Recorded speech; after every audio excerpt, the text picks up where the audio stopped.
Motoren i den her dejlige bil, den er 4-cylindret på cirka 1 liter.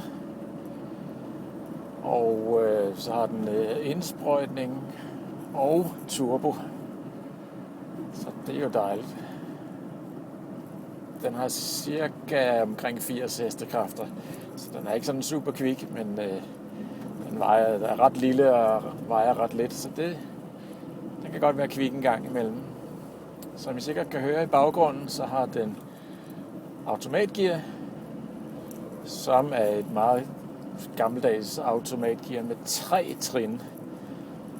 Så det vil sige, at den skifter til, hvis man kører meget stille og roligt, skifter den til topgear ved 35 km i timen. Så kan man selvfølgelig træde grundigt i pedalerne og få den til at lave kickdown, hvis man har travlt.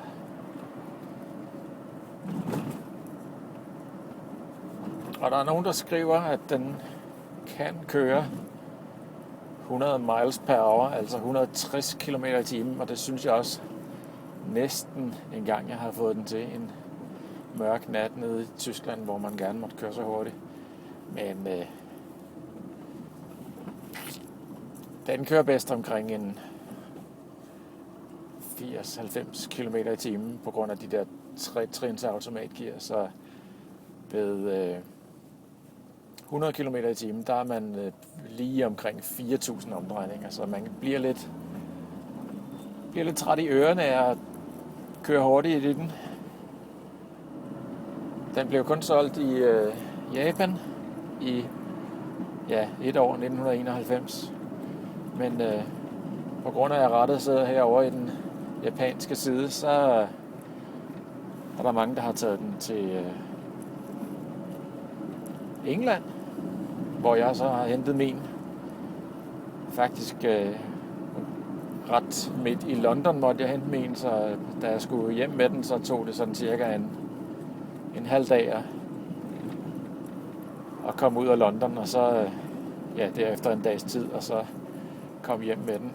Og i Japan, der regner de jo i metriske mål kilometer i timen, så speedometeret er heldigvis i kilometer i timen, selvom den er højere styret. Det er jo egentlig meget rart. Vi kører her på et stykke af Strandvejen, der er asfalteret for virkelig mange år siden, så det rumler noget. Det er bilen ikke specielt god til ujævne veje. Den har nogle små hjul på 12 tommer, og ikke nogen specielt god affjedring eller støjdæmpning eller noget som helst. Men når man kører med åbent tag, så forsvinder meget af lyden jo ude i verden igen. Så det er egentlig kun, når man kører med lukket tag, som jeg gør her i dag, hvor det er lidt våde vejr, at man sådan egentlig lægger mærke til det.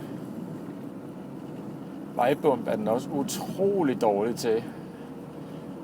Den er dårligere end en nyere Toyota til at køre over vejbump. Det siger jo ikke så lidt.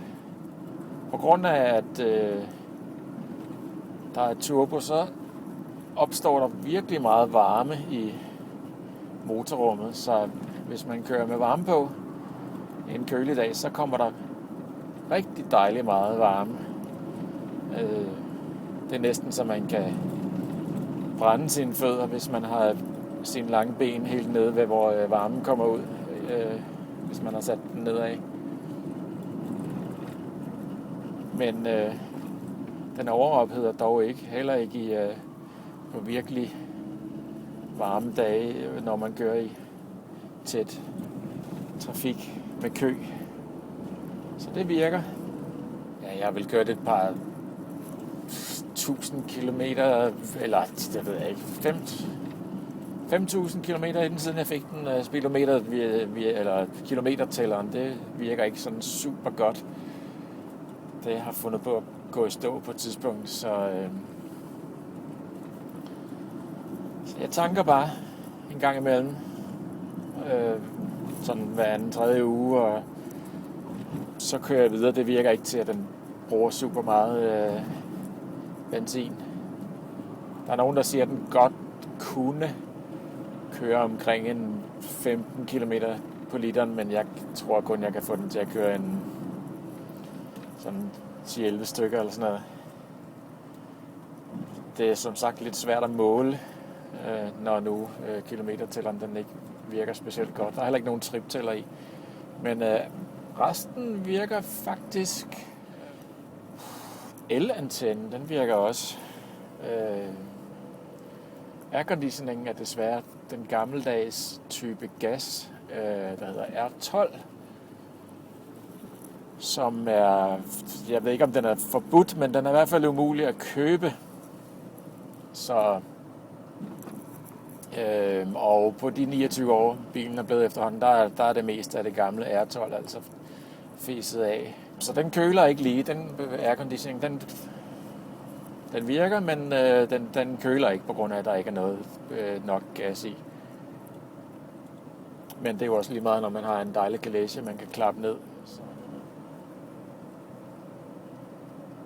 Så prøver vi lige en ny kameravinkel. Vi kører her på Strandvejen, hvor man må køre en 60-70 stykker. Det passer helt perfekt til sådan en gammel, sød hyggebil her. Når man kører sådan en højrestyret bil her, så med automatgear, så er det jo bare at styre og køre og kigge sig i sidespejlene, og pedalerne sidder samme sted, og rattet sidder ude for en og drejer samme vej. Men blinklys-stilken, den sidder jo ud mod døren, som den gør i alle normale biler.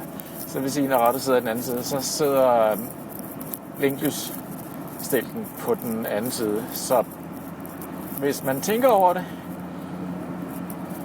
at man skal tænde og slukke blinklyset, så kan man godt huske at bruge blinklys i stedet for vinduesviskeren, som sidder herovre på den her side. Men der er mange situationer i trafikken, hvor det kører på ren refleks, hvor kroppen bare lige gør et eller andet, som den er vant til, uden man ikke gør det. Og så får man altså brugt vinduesviskerstilken i stedet for blinklyset. Hvis man for eksempel møder en eller anden modgående, og man tænker, jeg blinker der lige til dem, fordi de har glemt at tænde for lyset eller noget, så kan man godt komme til at vaske sin forrude i stedet for. Men det er jo en bil, der mest opfordrer til stille og rolig hyggekørsel, så når man jo tænke sig om at bruge den rigtige side. Nu kan I se, at rattet er hvidt. Jeg elsker hvide ret. Det har jeg også i min gamle Citroën og i min gamle Mercedes og i min gamle Folkevogn. Jeg synes, det er så pænt med hvide ret, så det er nok også en af de ting, der har fået mig til at tage mig sammen til at få købt sådan en Figaro her for et par år siden.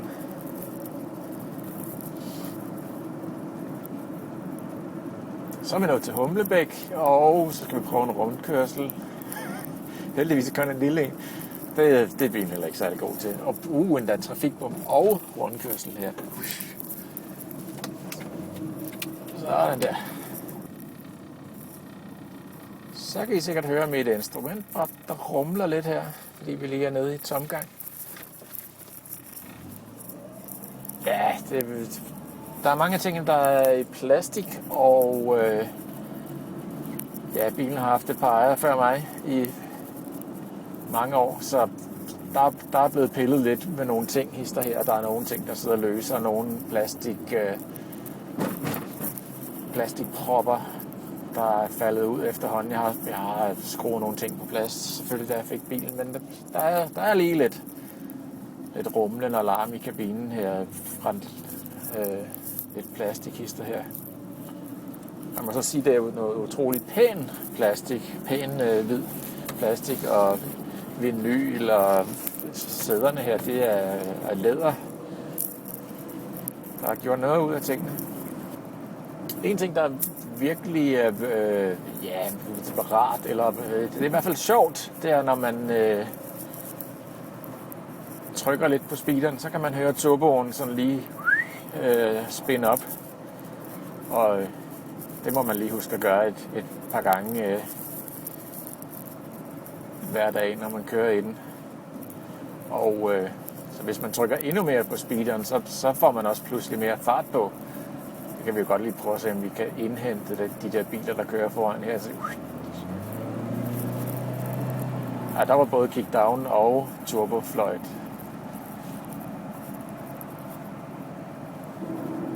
Så fik vi indhentet køen på Strandvejen. Det var der ikke rigtig nogen grund til.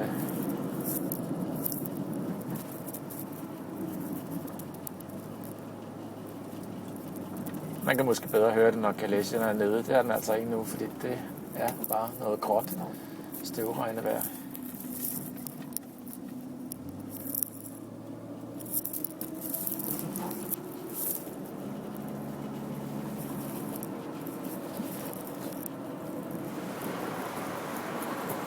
Det er jo en ret lille bil, så mit hoved går næsten op til bunden af kalechen, og den går i hvert fald op til det her tag ved siden af kalechen. Så tit når jeg kører, det gør jeg jo mest, når det er værd til at køre, så ruller jeg vinduet ned og bare lægger min arm her, for det er egentlig meget rart. Godt være, det ser lidt fjollet ud altid at have armen i vindueskarmen. Så nu er det blevet rigtig Figaro-vejr, dog stadigvæk med del blæsevejr. Så nu får I lige se, hvordan det er at køre uden tag på. Der er godt nok blæst til op, men hernede i kabinen, der er der dejligt læ.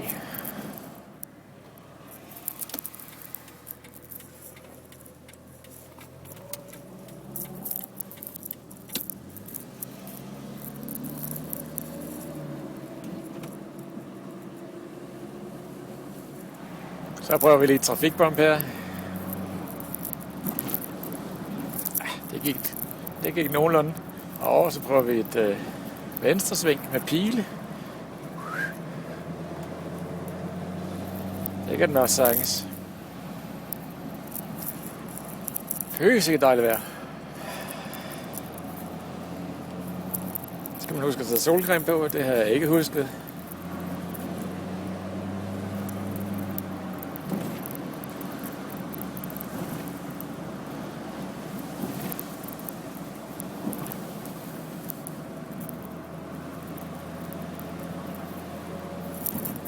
Man sidder så tit og kigger lidt rundt om hjørnerne her, når man kører i højre side vejen i en højre styret bil.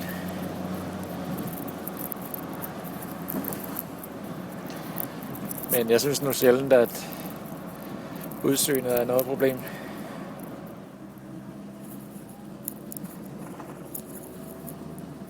Der går en hund midt på vejen.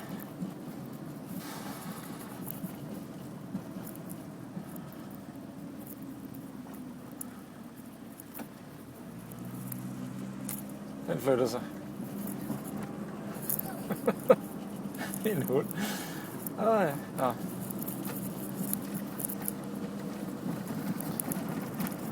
Så tror jeg, vi prøver at køre sydpå.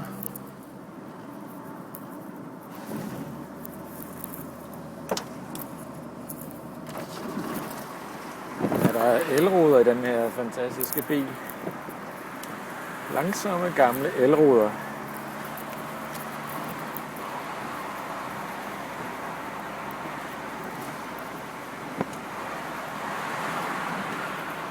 Tonede elruder endda, hvis jeg lige prøver at kigge efter i broen.